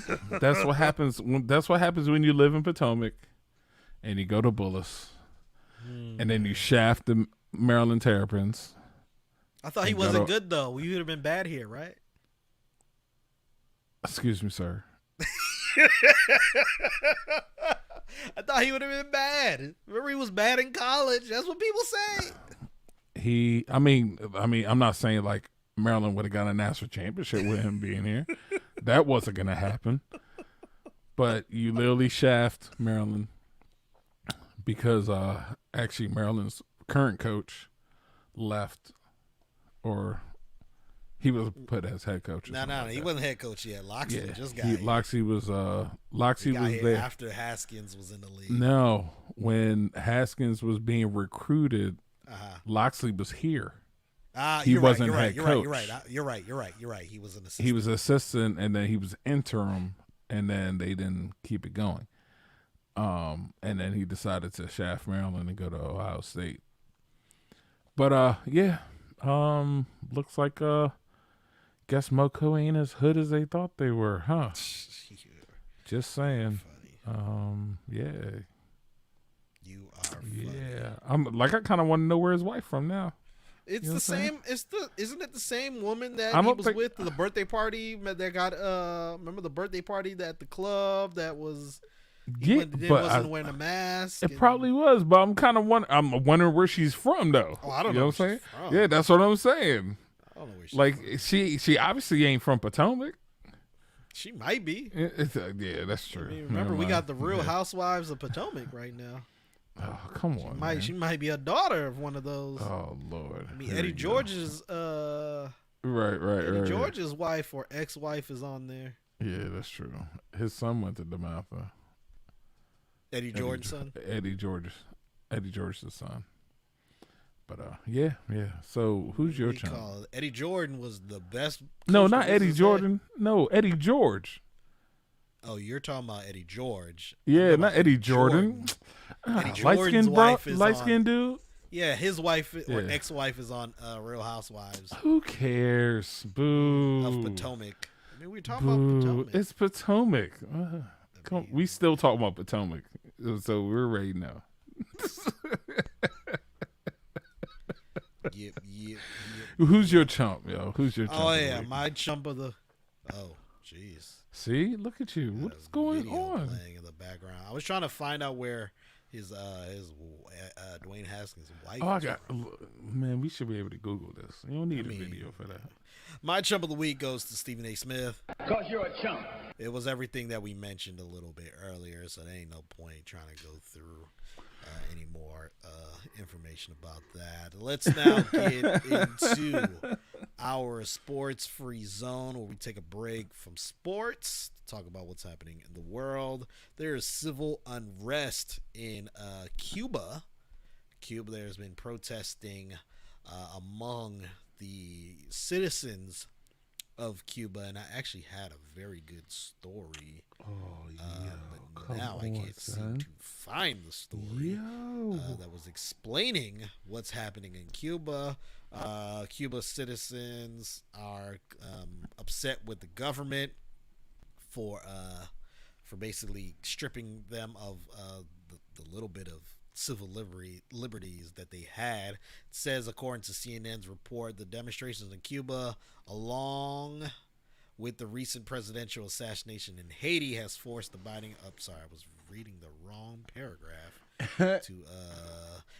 Thousands of Cubans took the streets across the island nation last week to protest the chronic shortages of basic goods, curbs on civil liberties, and the government's handling of the worsening coronavirus outbreak, marking the most significant unrest in decades. There are literally no vaccines, I hear, in Cuba. And Cuba's medical system is A1, which is like, man. No, don't forget they had the sanctions from us here. Yeah, that I'm going to ask you this because you probably know a little more than I do. Mm. I understand the U.S. has sanctions on Cuba, the embargo, but we don't conduct business with them. Things opened up a little bit for travel during the Obama administration, and then got tightened under the Trump administration. We still have part of the embargo as Cuban Americans cannot send money to Cuban family members in Cuba. And there's just other things that are going on. But doesn't Cuba have relations with other nations? Like, aren't they are they not cool with Russia anymore? I'm assuming they still, I mean, it's a communist country. Yeah, I kind of thought. Yeah, we're talking about Cuba, right? Yeah. Yeah, I kind of thought they could get things from Russia. I know there are like countries like Canada and the UK and France and Germany that have followed suit with the American embargo, so then you're not getting assistance from them. But I do know there's other countries that they could seek assistance. Yeah, from. I'm sure they get assistance from Grenada and Trinidad and stuff like that too. Yeah. I mean, still pretty bad, considering our grandfather kind of resembled Castro in his later years. It was funny because one time I'm like, I saw Grandpa and like I was sitting there looking at him. I was like, yo, I'm like, Ma, why is don't Grandpa look like Castro? And she was like, shh, don't say stuff like that. Yeah, that was we don't need the wrong people hearing stuff like that. It's still a little taboo to talk about Cuba for some reason. But President Joe Biden says Cuba is, quote, a failed state, and calls communism a universally failed system. That is pretty rich of Joe Biden to say, especially with this failed state of the United States of America going on right now. Like, geez, things aren't that great here either. I mean, I understand there are some things that, I mean, just simple things we take for granted here, like the internet, they barely have. So, like, just communication is a problem. Yeah. Everything is state run. I do understand that, but they do have food shortages. Communism, in theory, is actually pretty good. There are countries that actually do operate a good communist government. Unfortunately, in America, if you don't do the research, you don't know which countries those are. And more importantly, you only know about Cuba and China and Russia. Right. Those are the only ones you know of where you're like, oh, communists, see, we don't want that. Right. You know, it's and there are other nations that have a combination of communism socialism and a democracy. I know there's a difference between communism is a type of socialism. There's just a different type, a little more, I wouldn't say aggressive, because aggressive might be the wrong word. But anyways, in principle, communism really ain't, I mean, it's not a bad situation. It's just like democracy, people are running it. Facts. And when you have people running it and not a theory running it, you have the situations that you have in Cuba. Other news. Did you see what Tristan Thompson said to Lamar Odom? Man, do we gotta talk about them Bama shows? What was it? Lamar said, "Wow, like, because wasn't she in was that bathing suit picture?" Yep, Khloe Kardashian was in a bathing suit picture. Yeah, on Instagram. I think Lamar he said Odom fire. Lamar Odom put the heart eyes. The hard eyes and the fire flames, emoji. Yeah. You know what I'm saying? Tristan Thompson said, yeah, God brought you back to life, but, you know, I can make sure that you know, I can make sure it don't happen again. I think the unmitigated gall of Tristan Thompson. But is Khloe, right? Yes. Is her and Tristan even still together? Yes, they're together. And Tristan's been cheating on her left and right. The unmitigated gall of Tristan. Unmitigated gall, son. Oh, my God. Yeah. To sit here and be like, you know, how dare you holler at my woman. Right. Hilarious. Other news outside of sports. An article came out from, and I'm going to get the exact source, but I saw the story on CNBC. It was a survey done by Wallet Hub, which ranked the stress level of 182 cities across the United States to find out which ones are the most and least stressed cities. Okay. Let's go with this least stressed cities, BigThad. I'm going to give you as many chances to get the top 10 until you get 3 strikes. You have three strikes. So start naming the least stressful cities in the United States. Are we talking big cities or small cities? It is a mixture of large cities and small mid-sized cities. Cities that, honestly, we should all know by basic middle school geography. So very few of these cities you wouldn't have known. San Fran. Strike 1. All right. Des Moines, Iowa. Hold on. Strike 2. I had to look. I thought I saw it. Least stressed cities. Jeez, least man. stressed. This might be a little bit harder. You were kind of close. Look, with the it's not St. it's Paul, not in Iowa. None of them are in Iowa, but St. Paul, Minnesota. They are kind of Iowa adjacent. So what did you just say? Just now, St. Paul, Minnesota. So that was your strike 3. So let's just go to top 10. Number 10, Billings, Montana. Oh, that's why you said I was close. That's why you said I was close. Okay. There. Number 9, Fremont, California. I doubt you would have known that one. No, I wouldn't have said Fremont. Number 8, South Burlington, Vermont. Okay. Number 7, Madison, Wisconsin. Oh, wow. Really? Number That's 6. a party? Least stressful, though, when you think about it. True. Number 6, Bismarck, North Dakota. Yeah, definitely wouldn't have got that. You would not have gotten this one for sure. Number 5, Overland Park, Kansas. No. I'm going to say Topeka. Number 4, Fargo, North Dakota. Okay. Yeah. Number 3, Sioux Falls, South Dakota. Okay. No. Number 2, Boise, Idaho. Damn. And number 1, Lincoln, Nebraska. Boo. Come on. Here we go. This is the where stress ones.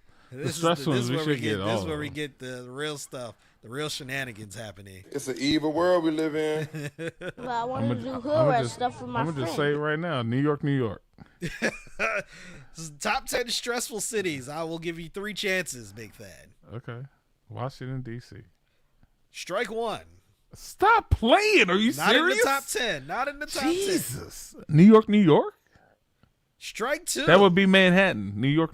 Strike 2. Are you serious? Yes. Los Angeles, California.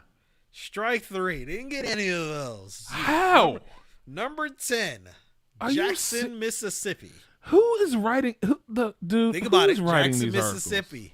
It's a pretty. Let me say this nicely. Poor place. A lot of civil liberties. Man, and whatever, restrictions yo. there. Number 9 is Mobile, Alabama. This is ridiculous. Number 8, St. Louis, Missouri. Ridiculous. How is that ridiculous? That one. No, Missouri's kinda yeah. rough, I St. Louis is there. Number 7, New Orleans, Louisiana. Come on, bruh. Number You 6. didn't say the poorest cities in the world. I said, well. Not you. I'm saying the joint doesn't say it says stress. Think about it. It was from Wallet Hub. Oh, see, that's why. See, never mind. This has to do with financials and all that. Yeah, I said Wallet. I gave you all that. I gave you those. No, I don't want to hear it. Number 6, Baltimore, Maryland. Wow, Baltimore is on there? Oh, Yeah. I thought about saying them, but Number 5, Newark, New Jersey. come on. Number 4, Gulfport, Mississippi. Jeez. Number 3, Birmingham, Alabama. Just everything in the South, pretty much. Number 2, Detroit, Michigan. Yeah, that's just because of the car industry's gone. And number 1, the city that I've been clowning since the beginning of this podcast. Uh-huh. Go ahead. Cleveland, Ohio. Wow. Cleveland, Ohio. We get a little more stuff here. It says I'm gonna move up the article. Yeah. It says COVID-19 has brought new challenges to households around the globe. In the United States, where there are more than 3 million cases of the virus, people are moving away from COVID-19 hotspots, grappling with remote working, childcare, also coping with job loss and financial insecurity. So Yep. they did the survey. Wallet Hub chose 150 of the most populated U.S. cities, plus at least 2 of the most populated cities in each state to analyze. The data came from a number of sources, including the United States Census Bureau, the Bureau of Labor Statistics, and Wallet Hub. Wallet Hub used 42 different metrics to give the cities a stress score, with 100 representing the highest amount of stress feasible. These metrics fell under 4 categories: work stress, for example, average weekly work hours, job security, unemployment rate; financial stress, median annual household income; foreclosure and bankruptcy rates; family stress, which is divorce rates and availability of childcare workers; and health and safety stress, access to healthcare, depression rates, and well-being scores. That's a great metrics, by the way. The health and safety metrics in the report also included factors related to COVID-19. For example, Wallet Hub took into consideration the number of people considered high risk for COVID-19 in each state. So it said Lincoln, Nebraska was the least stressed with a score of 35.49 and very low work stress, according to Wallet Hub. For cities with the most stress, Cleveland, Ohio took the top spot with a total score of 66.93. Last year, Cleveland came in second for the most stressed city, with Detroit being the most stressed city in last year's poll. According to the survey, Cleveland has ranked as having the highest level of financial stress and the second highest poverty rate. Estimates suggest 35% of Cleveland residents and 50% of children in the city live in poverty. Wow. The median household income in Cleveland is $29,000 as of 2018, according to the census data. As for popular U.S. cities for young people, New York City ranked 26th place for overall stress, but ranked fourth highest in work stress category, and had the least affordable housing of all cities. San Francisco came in 117th with low financial stress. That is a lie. And health and safety stress. That low financial stress is a lie, because poverty is rampant over there from the people that I know over there. So yeah, those are the least and most stressful cities in the United States. Let's now get to our Reddit topic of the week. BigThad, you mentioned a story. You sent a story to me about an NBA legend who had a very funny situation, petty situation. Yeah. I'm going to bring up the story here. Do that for us. I know who it's about, but yeah. Yeah, you know who it's about, but let's just bring it here. It's about Michael Jordan. Michael Jordan destroyed UNC player who called Hakeem Olajuwon the greatest player of all time in a pickup game, and he didn't help him get into a Miami club. Said, here we go. According to Mark J. Spears of the Undefeated, Michael Jordan once showed up to UNC practice while Indaya, and sorry, let me get his full name. That was his last name. Mokhtar Indaya. Yeah. So Indaya was on the team with Vince Carter and Antoine Jameson. The six-time champion went up to each player to shake their hand and introduce himself, and Indaya was the last person in line. When Jordan asked Indaya what his name was, the big man stated his name and then asked the Bulls icon what his name was. Indaya was from Senegal and apparently didn't watch Jordan and the Bulls. However, he knew about Olajuwon since the Dream was from Lagos, Nigeria. As Jordan walked out of the locker room, Indaya told him that Olajuwon was the greatest player of all time. That was the wrong move by the youngster. Jordan was so angry that he said Olajuwon was the greatest of all time that he changed into basketball gear and played against the UNC Stars with walk-ons. Who does that sound like? Does it sound like Jimmy Butler? Yeah, it kind of does sound like Jimmy Butler. Yeah. According to Spears, the Hall of Famer destroyed everyone and showed Indaya who the real GOAT was. It says, as we saw in the Last Dance docuseries, Jordan is very competitive. He took every challenge personally during his career, yada, yada, yada, yada. Let's move on. Jordan had an excellent memory also. So when he saw Indaya a few years later in Miami, he gave him a rude welcome since he remembered what the former UNC center said about him and Olajuwon. Years after the practice at which Jordan demolished the UNC players, Indaya and Antoine Jameson, were in Miami for the Super Bowl. Despite being basketball players, they couldn't get into fancy nightclubs since it was a busy weekend. All of a sudden, Indaya spotted Jordan on the balcony of a club and asked him if he could get them in. According to Spears, Jordan looked down and said, quote, "Oh, now you remember my name, Africa," and walked back into the club. Jordan clearly recalled when Indaya didn't know his name and called Olajuwon the GOAT. These types of Jordan stories never get old because they show how competitive and petty he is. Let me say this. If it wasn't Michael Jordan, let's say Kobe Bryant was saying this, people won't be thinking these stories are funny. Let's say LeBron James was doing this to people. People would not think these stories are funny. These stories are funny because it's Michael Jordan. That's what it is. People love Michael Jordan. And also, it's funny to people who just know who Michael Jordan is. So, it just so happened I went on Reddit. And I found some very interesting stories that were, made me think about, similar things, similar funny stories in the NBA. And the post was from Johnny Wins, similar to a post I saw NFL Reddit. Give me a good laugh. So it said a story. He said, what do you think is the funniest story you've seen come out of the league this past decade?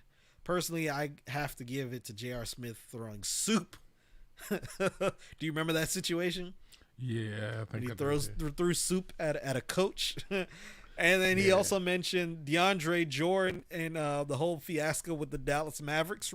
Remember that? No, I don't think I. So DeAndre Jordan was supposed to sign with the Dallas Mavericks. There's that moratorium. Right.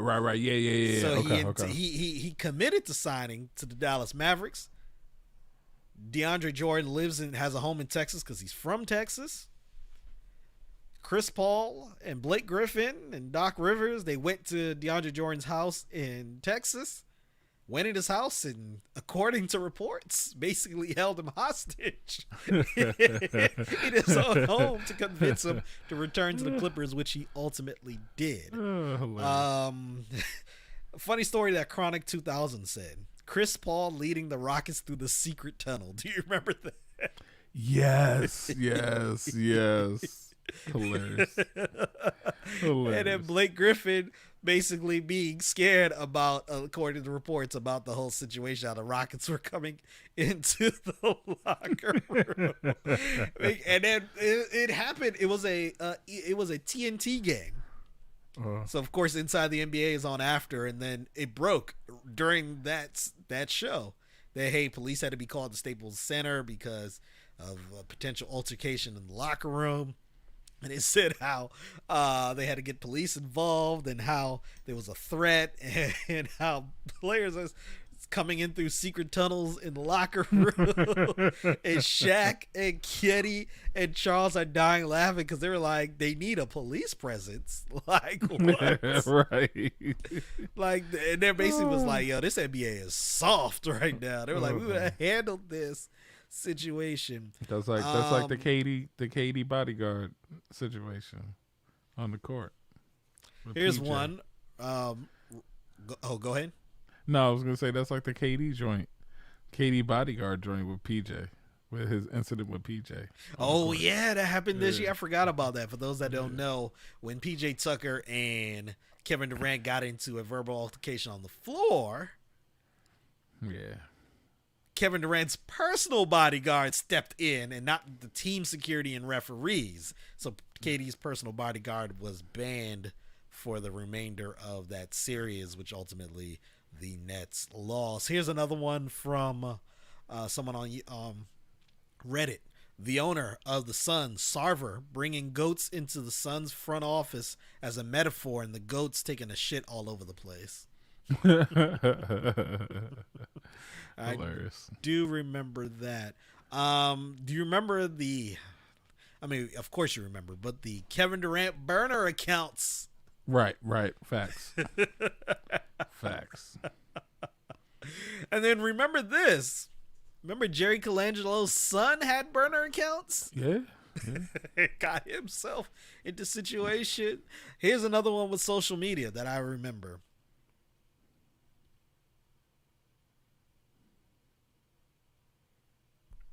Kurt Rambis liking pornography on Twitter, not realizing that people see what you like.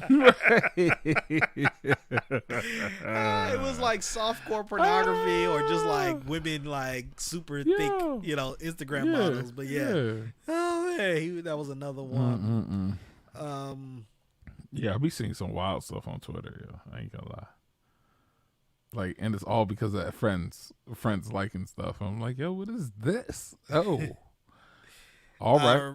Remember, there were a couple situations with nudes with NBA players. You had Draymond Green, who had his Snapchat nudes put out on there, and then Jamal Murray and his girlfriend having an intimate moment got leaked. And CJ McCollum apparently was talking about Jamal Murray's pubes. Oh man! Like I'm just like, bro, what are you doing? Like, Why are you talking about? Yeah, like why are you? Isn't there a man law? At least a man. That's a pause though. That's definitely a pause right there. Remember the whole situation with Nick Young and D'Angelo Russell and Iggy Azalea? Man. For those that don't remember, Nick Young and D'Angelo Russell were in a hotel room on a road trip, and they were talking about women, and D'Angelo Russell asked him, "Do you cheat on Iggy Azalea?" And Nick Young was like, "Yeah," and he was recording him at that time, and somehow someone got the video months later. Somehow someone. Hilarious. Man, what are some other ones that you could think of that come to mind? Man. Well, nah, I guess it's not really funny though. I was gonna say Delonte West from LeBron's mom, but that's not really funny. Yeah, that's not really funny. Yeah, though. That was one. Yeah. Here's one that we didn't mention yet. The Derek Fisher Matt Barnes saga. Oh yeah, with the wife and all that. Yeah. And I didn't see it yet, but Matt Barnes has opened up about what actually happened from his point of view. I do want to hear Derek Fisher's point of view because I feel like Derek Fisher is a sneaky, he is sneaky. He's a slime ball. And I feel like he might tell a different story, which will make it very interesting. Yeah, for sure. Oh, man.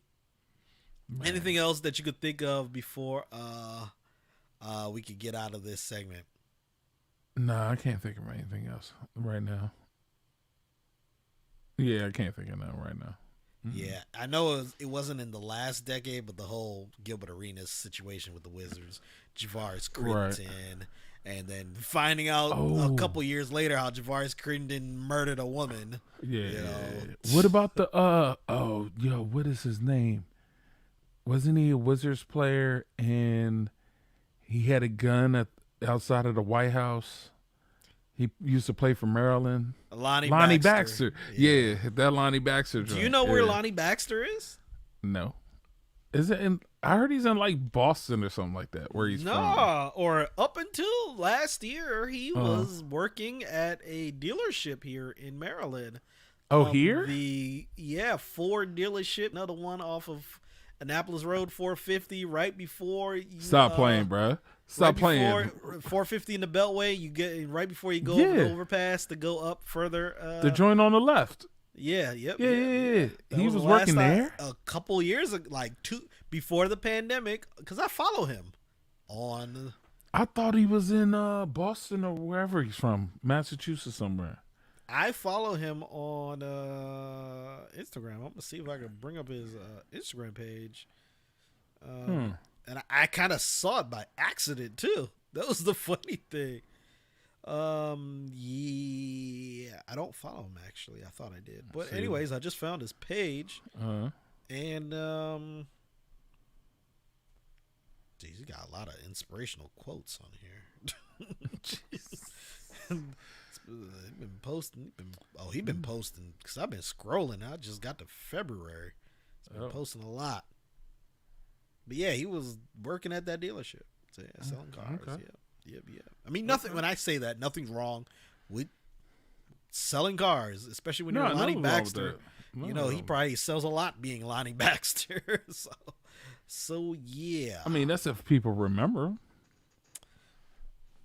I mean, if you live in this area, nah, because even I've seen him since that national championship years. I've seen him since, and like if I didn't know, I couldn't tell you. Like if I had just seen him like randomly once, and somebody said, "Yeah, that's Lonnie Baxter." Next time I saw him again, I wouldn't remember his name by any means. Yeah. Anything else before we get out of this segment? Nah, brother, I'm good. I don't got nothing. All right. Before we get out of here, Just want to remind you all to subscribe to the podcast where podcasts are available. Sorry about that, folks. I know y'all probably see me like, whoa, my man Thad's yawning and whatnot. My bad. I mean, yeah, we are going a little later. We're going late. We on late. I work early in the morning. You know what I'm saying? We are going a little later than normal. But yeah, before we get out of here, Big Thad, any last words? Any last anything break while we're recording? Nah, not that I could see. Hold on. Let me see something real quick.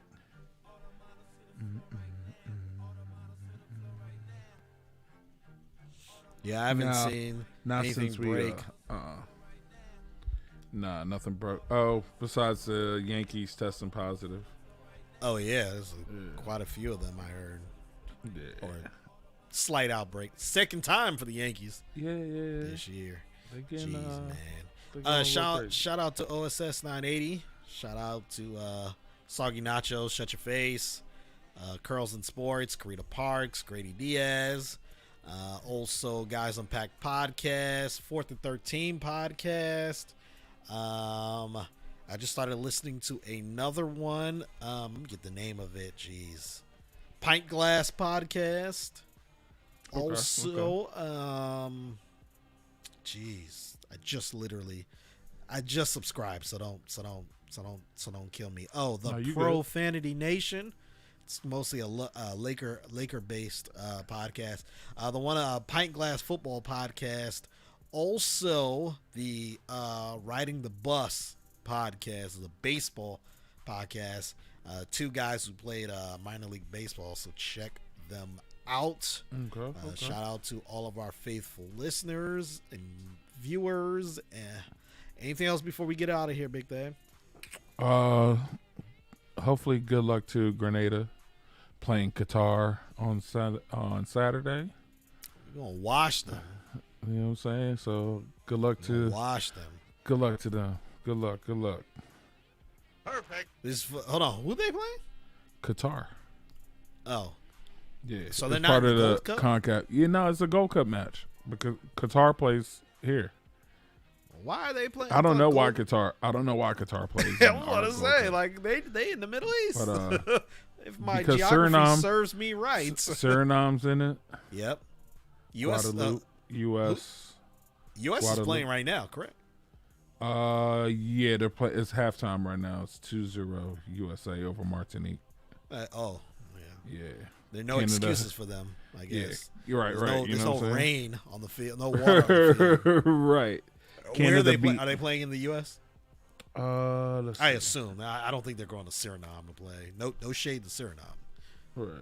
I was actually shocked that the U.S. decided to go play in Trinidad during that game. Actually, no, they didn't have a choice. It was part of like they had home and home thing. Home and home series. Yeah. But, anyways, Big Thad, thank you for everything that you do. Yes, sir. You too, Cuzzo. Yep. Until next time, everyone. Sports Reality. Peace. All the models to the floor right now.